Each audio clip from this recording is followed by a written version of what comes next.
what is happening? Like, to what do you attribute this Viking season so far going into this big Thursday nighter? Cris, what do you have for me on that? Well, for one, when you look at the roster over the last 5 or 6 years, like, this is not the most talented team that Zimmer's had there with the Vikings. Mm-hmm. And defensively, I mean, they're not nearly the type of defense that Zimmer would, put his name on. Kirk Cousins has played amazing. He has. The wide receivers, excuse me? He has. He absolutely has. And Jefferson is one of the you would make a list of top 5 guys in the league. You'd have to include him. You'd have to. Yeah, and I wasn't a huge Kirk Cousins fan. And I do realize that there's only so many real elite quarterbacks in this league.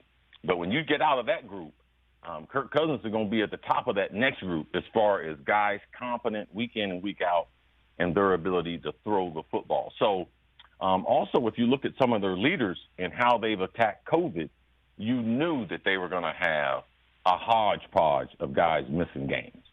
I'm very close to that organization, and I know a lot of their leaders and their best players are not vaccinated. So it's just a matter of time before the Russian roulette where there is a bullet in the chamber and you start losing a lot of guys. So losing close games, that's not Zimmer's mantra. So that's what it's been since week number 1 when Cincy beats them late on a kick.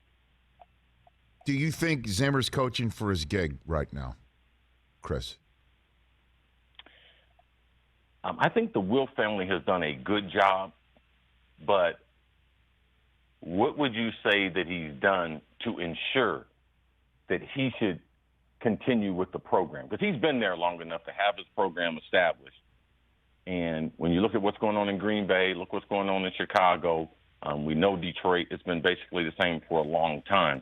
I wouldn't be surprised if the Vikings made a move.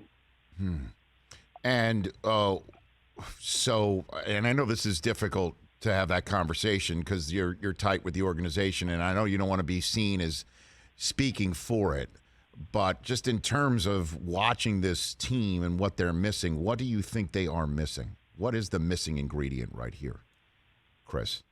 Well, we know with the injuries and everything, they just can't get to the quarterback. It's hard for them to turn the ball over. Dalvin Cook, outside of Jefferson, their best offensive player, his inability to stay on the field and be healthy because they're a different offense when he's in the lineup. And that's been off and on for the last 3 years. So those are some of the components that lead you to mediocrity in the NFL. Well, it seems like my colleague from the NFL Network, Tom Pelissero, says that it looks like a trending for Cook to play tonight. Are you concerned about his viability to come back from what appears to be a torn labrum within 10 days?